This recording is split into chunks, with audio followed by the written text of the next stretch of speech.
Hi everyone, welcome to the Cloud Lunch Learn Marathon. I'm your host Stephen Simon, and I'm really excited to have you here today. It's a really exciting event that runs for 24 hours, multi-tracks, and this track is going to be for 7 hours, where we have amazing speakers talking about some really important topics. And in fact, to get started for this track, we have a really interesting topic by Kale Walker, who will join us very shortly. But before we do that, the quick updates that I want you all to know is that the event website, if you want to go ahead and check the entire schedule for this 24 hours multi-tracks, 6 tracks that we are streaming, please visit cloudlunchlearn.com/marathon, and you'll find all the details over there, and you can just click on those and watch any session that you like. Also, since this is live, you can feel free to drop your question in the comments. We'll be taking all your questions, and to get started, it's also very interesting from which location you're joining. So feel free to also do that. And one very important thing is to follow code of conduct. Please be very nice to the fellow viewers, respect everyone, and that's what we want you all to do. And one final thing is that we are very active on Twitter, right? So tweet us with a selfie, how you're watching, your setup. Just share your experience at Cloud Lunch Learn, and don't forget to use the official hashtag, that is CLL Marathon. Having said that, I already see many people joining. Hi Karina, thanks for joining in. Hi Deepak, good afternoon. Hi Andrew, good morning. So I see people joining from different locations of the globe.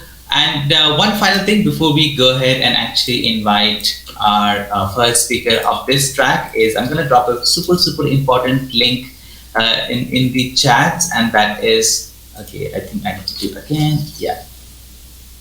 All right.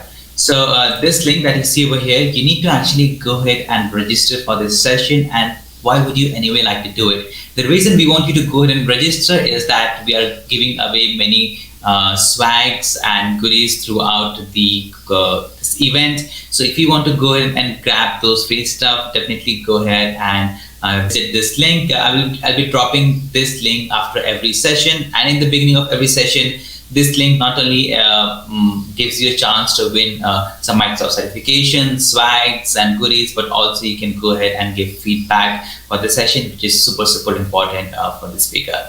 Having said that, I won't take okay. Having said that, let's go and invite our very first speaker. It's Jill. I hope I say that right. Jill. She's going to talk about education is a key part of project. Let me add it. She's going to talk about education is a key part of project success. Education is far more than end user training. Quite an interesting topic to start this marathon. So without any further ado, let's add our speaker. Hi Jill, welcome to the Cloud Lunch Learn Marathon. Hello Simon, and it's great to be here, and even greater now I realise that I'm the kickoff person. And welcome to Jonah from Sweden. Where are the rest joining from? Yeah, please go ahead and drop your location. Fairly early, I think, to join me, so thank you. Yeah, thank you everyone who has joined. So Jill, how are you doing today? How are things at your place? I'm doing absolutely awesomely, helping people sort out and achieve success in CRM and Dynamics projects. That's where but much of what I speak about is applicable really to certainly any line of business software. Some of the lessons that I may share with you today have come from my experience with my own website. Andrew, welcome. I lived in Stockport for about 10 years before I moved over to sunny Sydney. So not that far from me at all. Yeah. So Jill, I won't take much of your time, right? Feel free to go ahead and get started with your session, right? But everyone who's watching, I highly suggest that feel free to drop your any questions or any thoughts in the comments, right? And Jill, next 40, 45, 50 minutes is all yours. Thank you. So before I throw it open totally to people and start taking your questions, I thought it would be beneficial to look at some absolute generalities of education and training, particularly in regard to CRM projects or CRM, ERP and similar projects. I'm focusing there for two reasons. Firstly, it is where I work from day to day, usually night to night and over the weekends as well.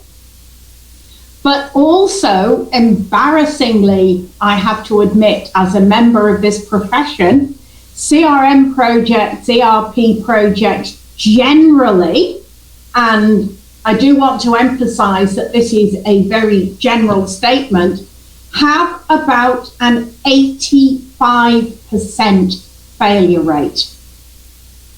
85%. So I'd like to ask you, if you needed to have a medical procedure done and you heard that the doctor, the surgeon, the hospital, some other aspect of that procedure had an 85% failure rate, how would you feel about going ahead with that procedure? I'm guessing that you would at best have a little trepidation. But perhaps you would then drill in and start asking some questions about what failure means. If we stick with that medical example for a moment, the chances are you are thinking things like, I've only got a 15% chance of coming out alive. Or maybe you're not quite that dramatic and you're just thinking, my recovery time will be a little bit longer than I'd anticipated, or something else. I don't intend to dwell too much on the medical scenario, but I use it to highlight, because I, and probably many of the people who've taken time out of their day to join me, would, if they did receive that message, they would be a little bit nervous at least, and would be thinking, how important is this procedure? Before we go in any more detail, I'd like to start to think about that definition of failure. So in the medical sense, I talked about, well, maybe you think you've only got a 15% chance of coming out alive. Or maybe it's your recovery time, or maybe you'll have a scar, or maybe. Let's not worry about our hypothetical medical situation, but let's start to think about what failure means in the context of a CRM project. So I'm going to give you a short amount of time to drop into the chat what you think we mean by a failed project. So we've got this well researched, if you care to do the reading, 85% failure rate. If we were to go and to drill into that in more detail, what do you think we would find as people who are saying that their project has failed? So C# Corner, whoever you are, thank you for clarifying my question. What I want to know from the participants on this session is, if I were to say, over here, I've got all of the reasons that 1,000 people have given for a CRM project failing, what do you think we're going to see in that box or whatever it might be?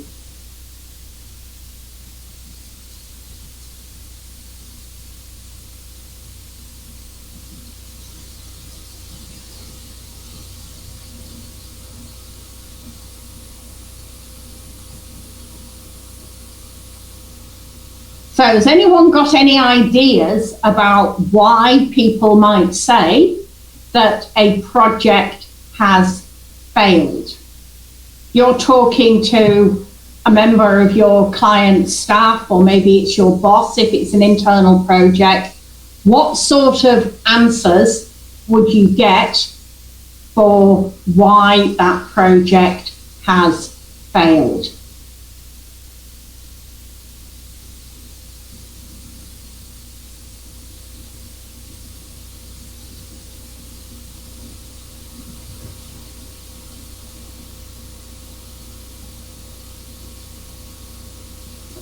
I know from talking to my clients and prospects that there are a few reasons that come up time and time again. Probably the biggest reason is that the users are complaining, and maybe that complaining goes as far as they refuse point blank to use it. Maybe it's just that they find it harder to use than whatever they were doing before. The vast majority of our end users were doing whatever role they're now doing prior to CRM or ERP going live. How they were doing it previously, we don't need to worry about. But we do know that they were doing their role in the main. So a lot of them will be saying it's harder.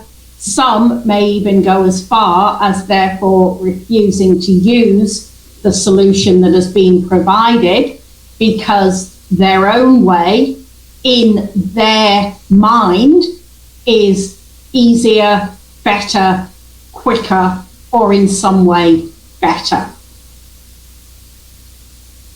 Another common reason, and I'm helping a client where this is definitely true, they were given an estimated budget of, let's say for the sake of argument, $25,000 for the project, 25,000 any unit of currency if you don't come from one of the dollar using countries, and the actual project didn't cost 25,000, perhaps even didn't cost 50,000, 75,000, but was even higher than that. So obviously, all of that additional money has had to be found from somewhere. At the very least, somebody senior has probably had to go and grovel to a board of directors or a shareholder or the shareholders or whatever to get that money, because the sort of money that we're talking about is not easy to come by. There are times when I am talking to technical members of a deployment team, and I am led to believe that they think that just outside the office is a money tree. And regardless of what happens with the project, somebody just nips out to the money tray, pulls off a few more dollar bills, and there's the extra budget found. And I hate to disappoint the techies on this call, but I have never yet seen a money tree in any of my clients' offices, inside the office, outside the office, near the office. To the best of my knowledge, my clients do not have money trees, and I suspect it's the same for your clients too. So those are probably the two biggest reasons. So we've either got issues with users using the solution, or we've got massive budget overrun. Another common issue, although less common than either of the other two, is that once the solution is bedded down a little bit, it's actually quite good. But in order to get to that bedded down state, there was some massive disruption. So maybe the organisation had an extended period of time when they couldn't invoice. That is not a good situation. And that also has financial implications. Maybe if they're more manufacturing, there were some issues with meeting their commitments to their clients because something went awry with the overall process. So lots and lots of reasons why potentially this is deemed to fail. However, I now would like to share a slide that looks at when we drill in to why we get to those failure reasons or others, what we actually find. So let me have a look. Is this going to work? Yes, so if I go, so can you now see my screen? Yes. This comes from a survey that was done last year and looks at the reasons given for CRM project failure. And as you can see, the one at the top, lack of user adoption. So that's where users just do not use the solution or maybe don't use it in the way that it was expected. We've also got lack of vision and a whole heap of other reasons. One that I find particularly interesting is this no measurable objectives. That is probably because the project was kicked off and implemented, but there were no aims. When you go into a project with no measurable objectives, you are absolutely setting yourself up for failure, because down the track, you will be in that situation of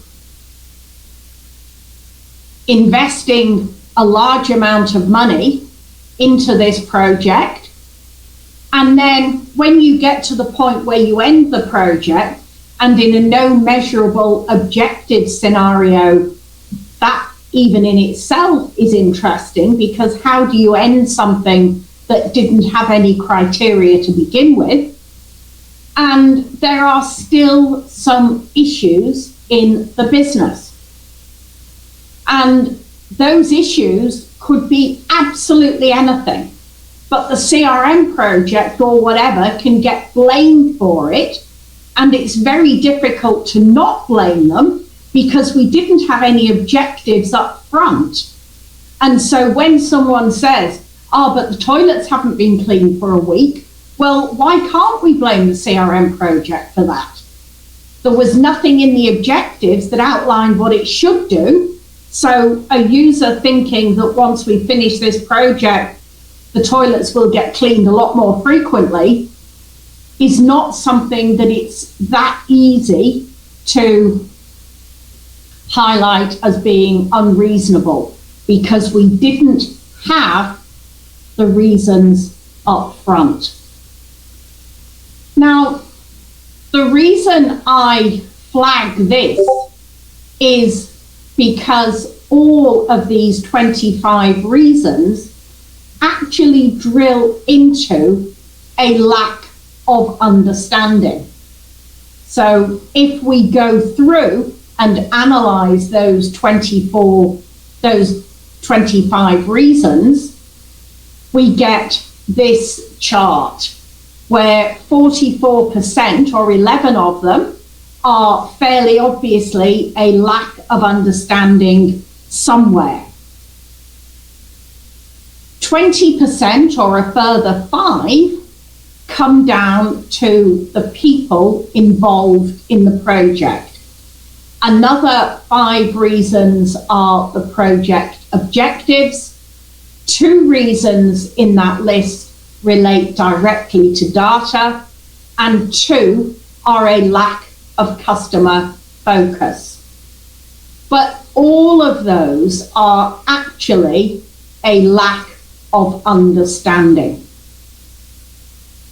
And of course, education is the best insurance we have to avoiding or for minimizing the damage that a lack of understanding brings. So, does anybody now have any further questions?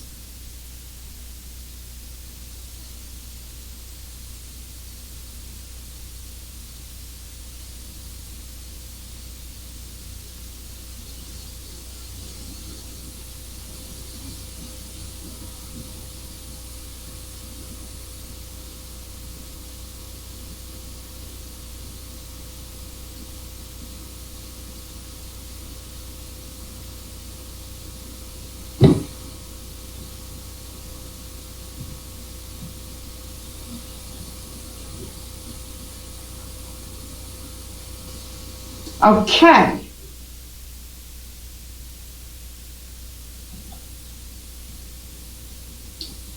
So where I want to go to now is to start to look at all of the different types of education that you probably want to include in typically a CRM project, but the vast majority of what I'm saying could apply to almost any other software deployment type projects. And I think that we could drill in and break all of the different training and education and methods of training into 4 different types. And this is where my title comes from, because end user training is only one of the 4 types. So that slide there is what I think are the 4 types of education that we should include in a project of this nature. Awareness raising is an aspect of training or a type of training that I have never seen anyone else talk about. And it is a wide range of education, and it is probably the biggest area of project success. So that would include making sure that people understand the importance of scoping of a project, making sure people understand the importance of roles and responsibilities within a project, and for those individuals on the team, making sure that they understand what their individual role entails. There's lots of other things that might come into there. Technical training is the detail, the nuts and bolts of how to do a wide range of things within the selected technology. So this is the training that is primarily targeted at your development team, technical team, or your power users. And it's how you might make changes to the application, how you manage or administer the application, how you enable the application to support a new or a changed business process, for example. Lots and lots of examples of what might go into there.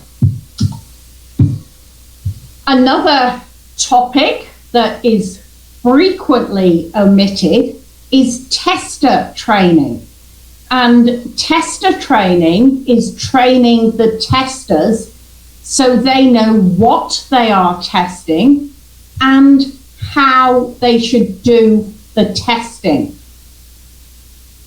It's also important, particularly for end user testing, user acceptance testing, as it's usually known, or UAT, to make sure that they test not only the past situation, but that they test all of the outlying processes as well.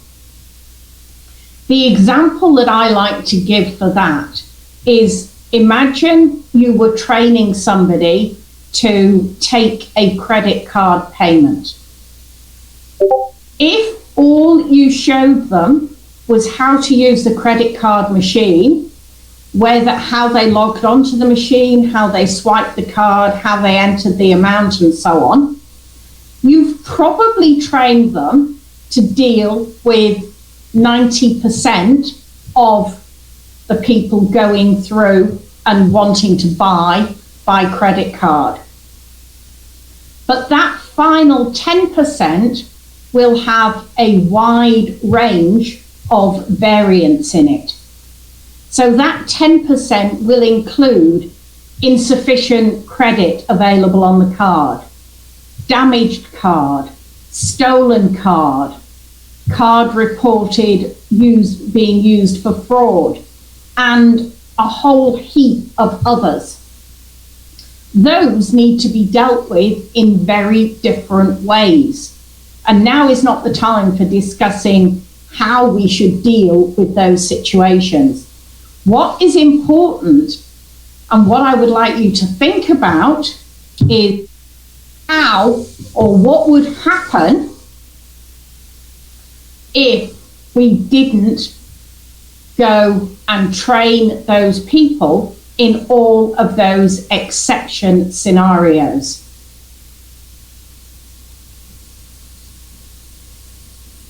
What would happen is, the short version is, we would have chaos at the checkouts.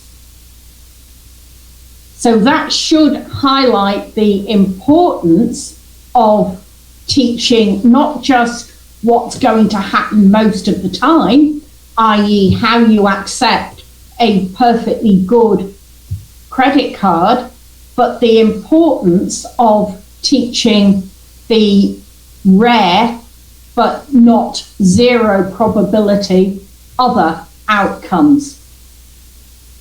And then, of course, we get our end user training. If you were to look at the project plan for most of these projects at the beginning, I would be prepared to bet $1 to a donut that end user training would be there. But is it there correctly? So what might go wrong just at this project plan level with end user training? Any ideas?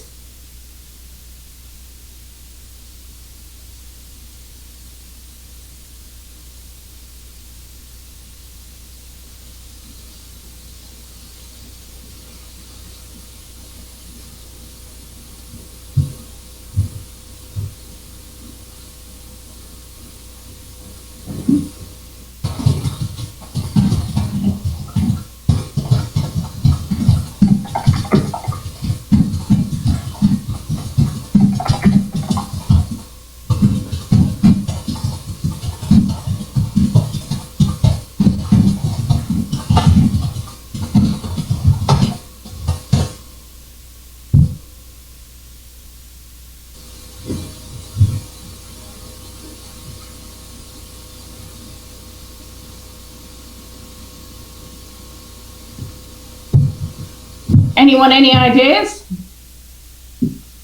I will mention some of the commonest ones that I see. First of all, it may well be done far too early.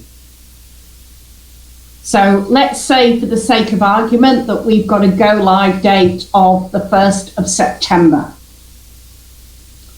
But we've got some free time in early June. So we'll put the end user training there. Well, if you do that, you'll have a whole heap of problems. First of all, you will have very little engagement with the end user training because it relates to something that's happening so far in the future that it doesn't get on people's radar screen. Secondly, by the time the go live happens 3+ months later, people will have forgotten what they learnt, so it's largely a waste of time. I firmly believe that end user training should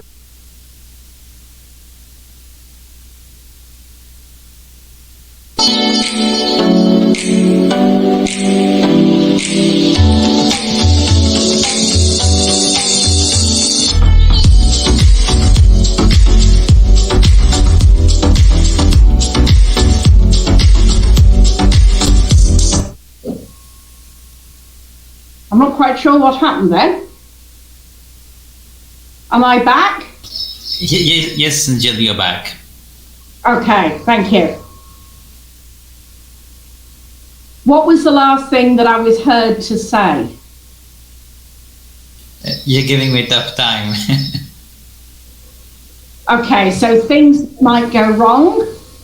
If training is done a long time in advance, people have just completely forgotten about it.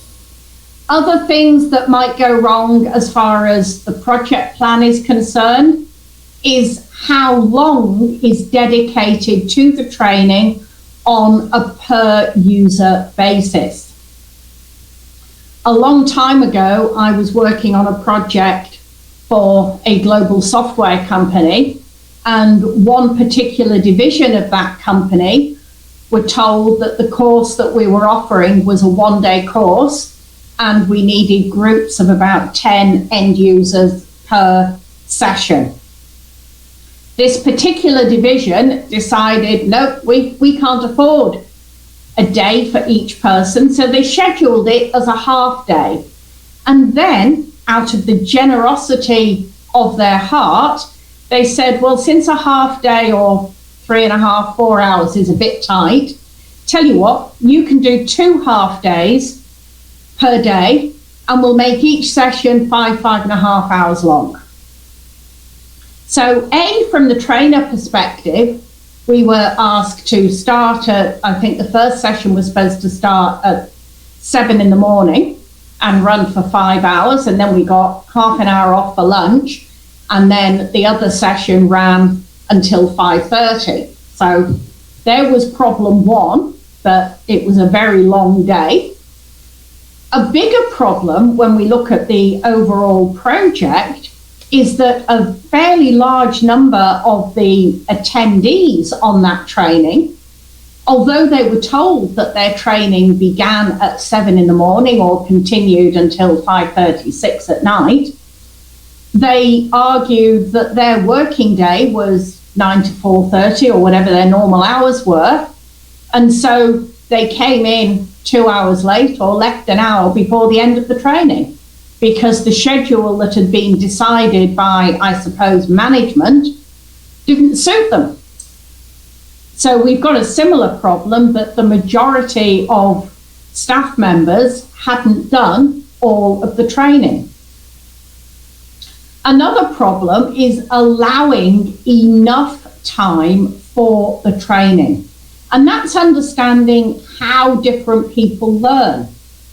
If I had $1 for every time a senior person has said, right, you think a day of training is what you need, I'll give you a couple of hours. Well, is that okay? Because my people are good and my people are busy. Well, even if you can fit all the material in, which itself is unlikely, the probability of people having learned and understood is extremely slim. So they're things that we can think of at the project plan level. What about the training itself? If we think about designing training, this is without going into the detail of what this course ultimately is. But what I'd like to do is to step way up above the fine detail and think, what are the key things that we should include in training, even if I'm not giving you the detail of what the training is. So what ideas do people have about what should be included? So as the moderator has said, thoughts about what we should include in end user training.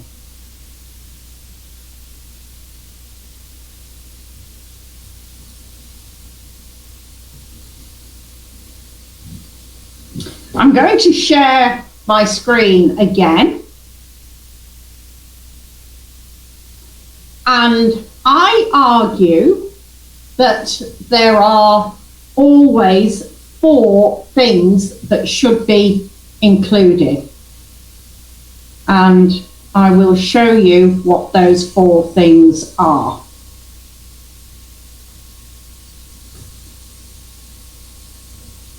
So, if we start at this top right-hand corner, the most important thing of what we should include is why. And that comes through at multiple levels. So if we're focusing on end user training, why are we doing this project? Users will function far better if they can see the big picture value in the reason behind the project. But the why is not just the why of the project. Imagine you're teaching a very specific concept. So I'm going to use an example that I'm sure all of you can relate to, even if you're not Dynamics 365 people. And that is, we are teaching our end users to create a new contact. It would be very tempting to just jump straight in and say, in that field you put the first name because it's called first name. In that field you put last name. See, it's called last name.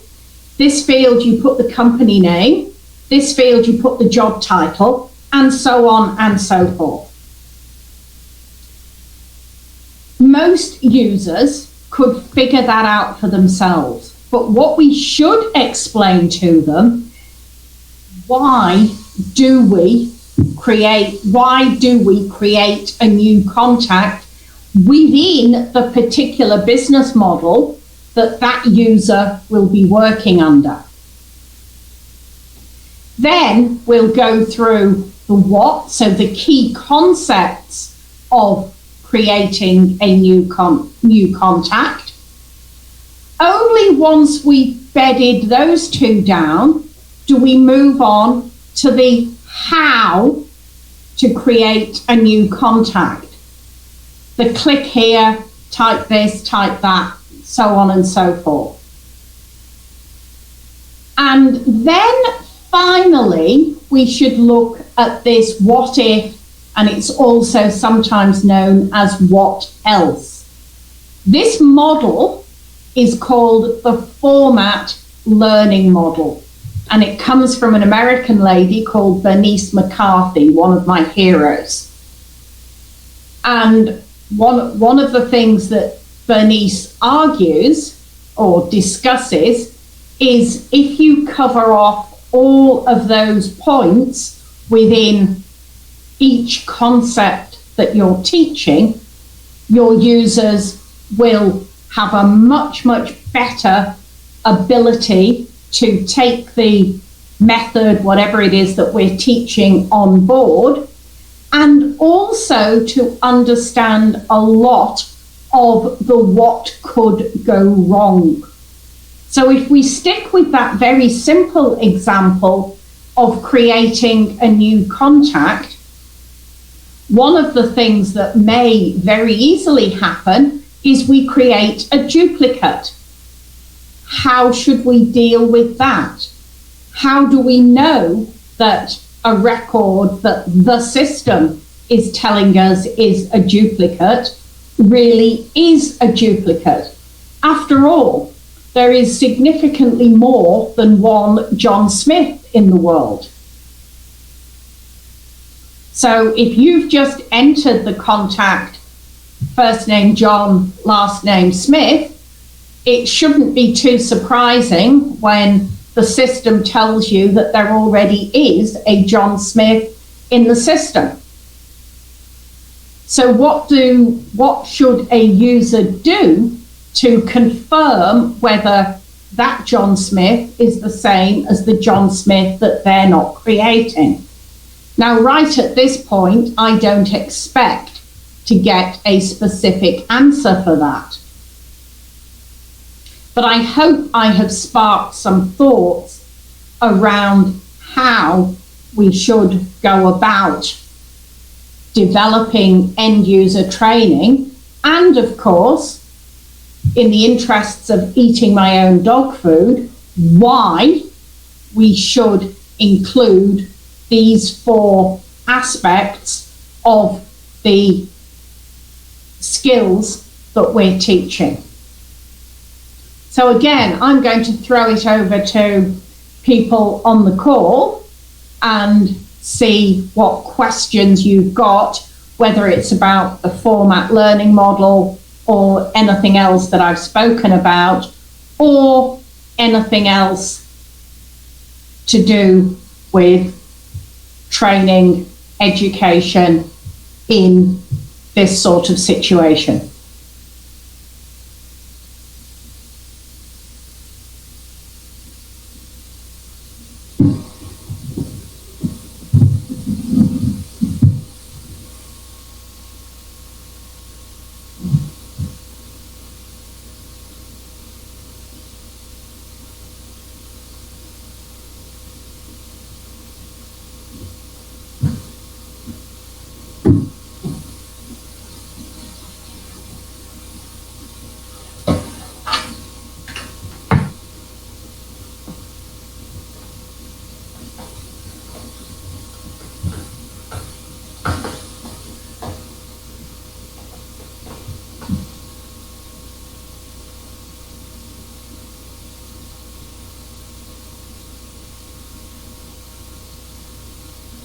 Any thoughts? Anything you would like me to cover?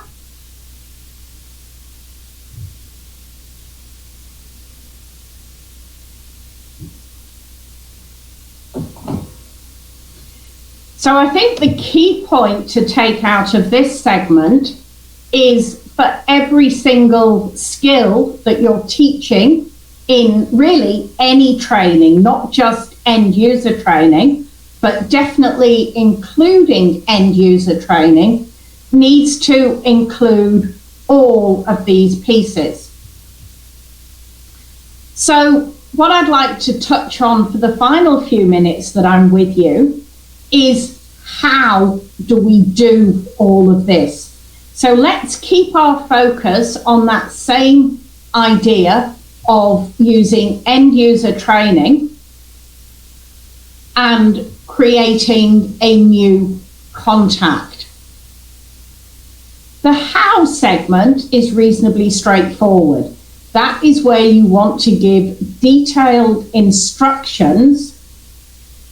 I see the question from Andrew, and I will come back to that one. Great question, thank you. So the how segment is the easiest, and this is the one that is always there. So that's the bit where you click on this icon, you type this, whatever. That's reasonably straightforward. The harder ones, and therefore the ones that tend to get omitted, are the why and the what if, what else. With those, I will include, first of all, I introduce every segment that I'm doing with why this is important. So in that particular scenario, I might tell a story about duplicate data. And that would position why we need to deal with duplicates and so on.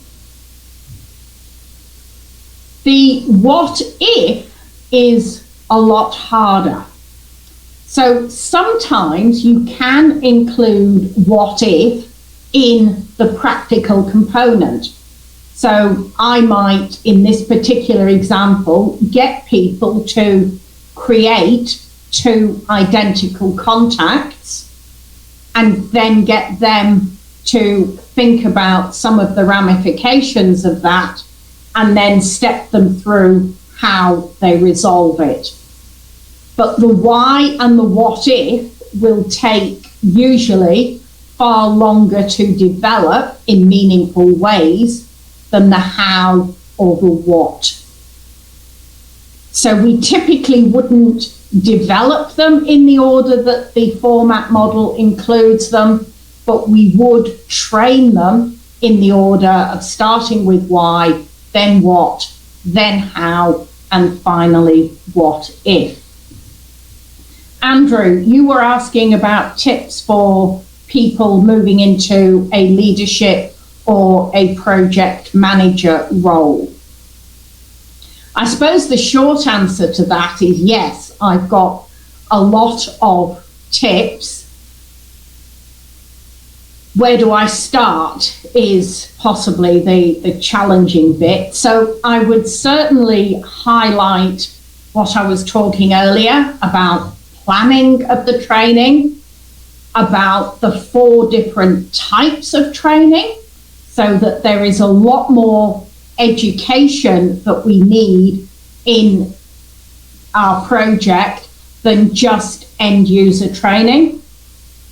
I highlight, as I did with you earlier, the challenges created by doing end user training either well before go live or something that I didn't mention earlier, even after go live. So I've seen people do that. Go live on Monday, people can struggle and manage, and then a couple of weeks later, we'll do some end user training. Well, that one also isn't going to work because, well, people have had that period of time to discover that they don't like the new application or to work out their own ways of getting through this challenge and curveball that management have thrown at them. And if you're now trying to train them, educate them to use it in the way that the system was designed to be used, it will be a lot harder to undo those habits than it would have been to just train them so they learn how to do something with, of course, the why, what, and what else around that, and then to just go forward and use it correctly. Andrew, could you be a little bit more specific, or let's drill into this one in a little more depth and see how I can help you?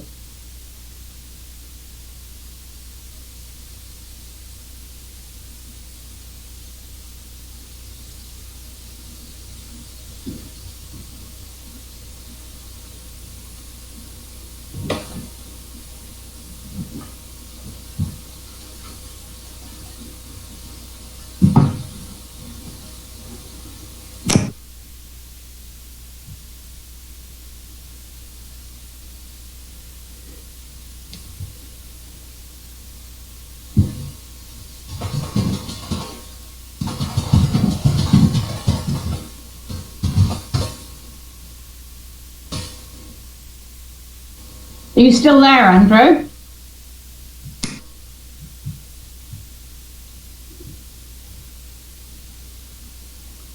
Okay, I think just to wrap with this session, I've only got about 5 minutes left. I'm going to end with a story. And it is a story that to me illustrates the difference between training and education. So I would like all of you to imagine that you've got a 10 or 11-year-old daughter. And giving away my age here, one day your daughter comes home from school with a letter from school.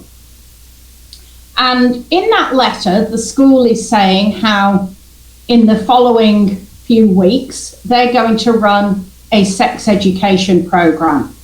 And they want you to give permission for your daughter to participate in that program. I'd like you to think for a moment how you would feel about that.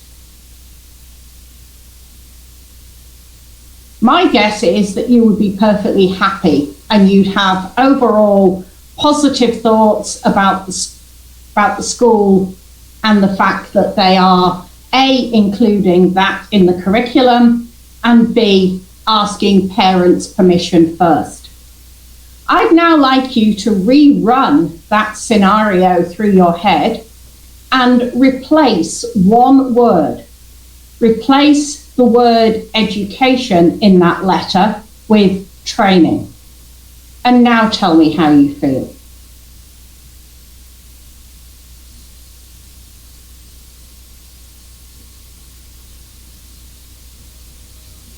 Stephen, you've just said the school's doing a great job. I presume that that was on the education, not on the training.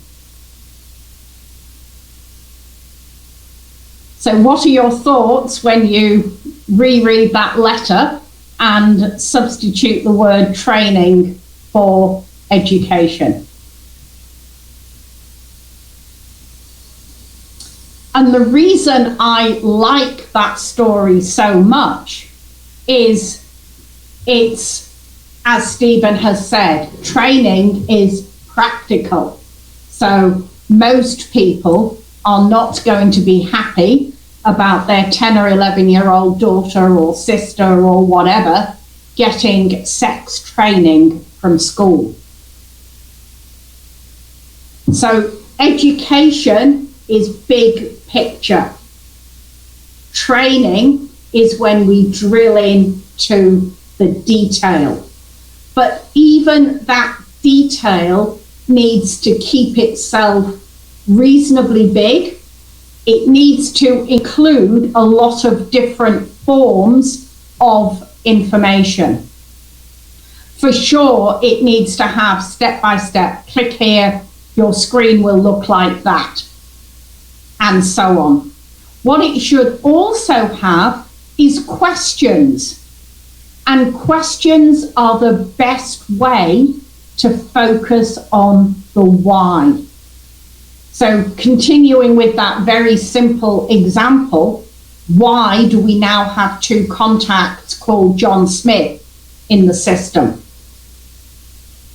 Why might having two records for the same person be a problem? And they're just two examples. I think it's probably time now for me to give you one final chance to ask me any questions. After all, this was an Ask Me Anything session. So I will take any further questions and then I will hand back to Simon, our moderator, to close us off.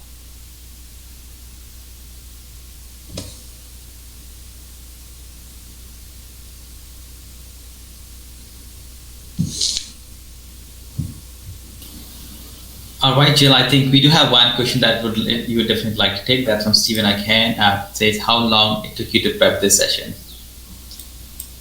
In terms of direct prep, probably a couple of hours, but it's something that I've been working with for years. So yeah. Does that answer your question, Stephen? This session certainly was not rehearsed, as in, this is exactly what I'm going to cover. Mm-hmm.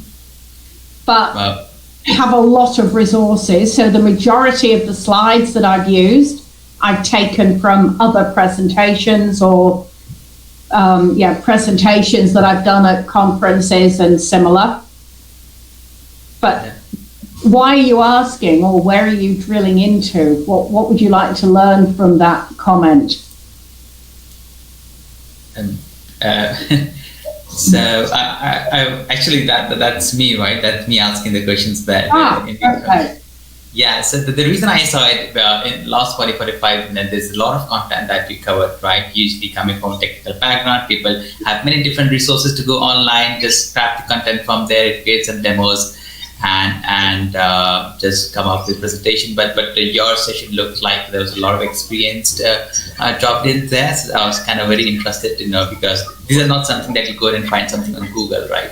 You don't find these out there. No, it does. It comes from, well, to put it into context, I gave my first formal technical training course in about 1990.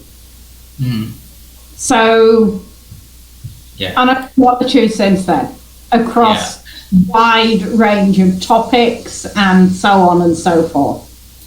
Yeah, that's great, Jill. Absolutely amazing. The way you ended your session with the story was absolutely great. I really loved it, and I believe everyone watching right now and after this live is available, they would love this session too. Any final thing you want to say before we move to the next session? I hope you all have a great time with your education and training, and happy to help further if anybody would like me to. So yeah, feel free to go ahead and connect with Jill. You can find her details on the Cloud Marathon, cloudlunchlearn.com/marathon website. Go ahead and connect with her. And thank you so much. Jill, really appreciate for your time. I, on behalf of entire Cloud Lunch Learn Marathon team, would like to thank you for your valuable time, and we would love to host you again whenever you're available. Thank you so much. Sure, love to. Thank you. Bye-bye.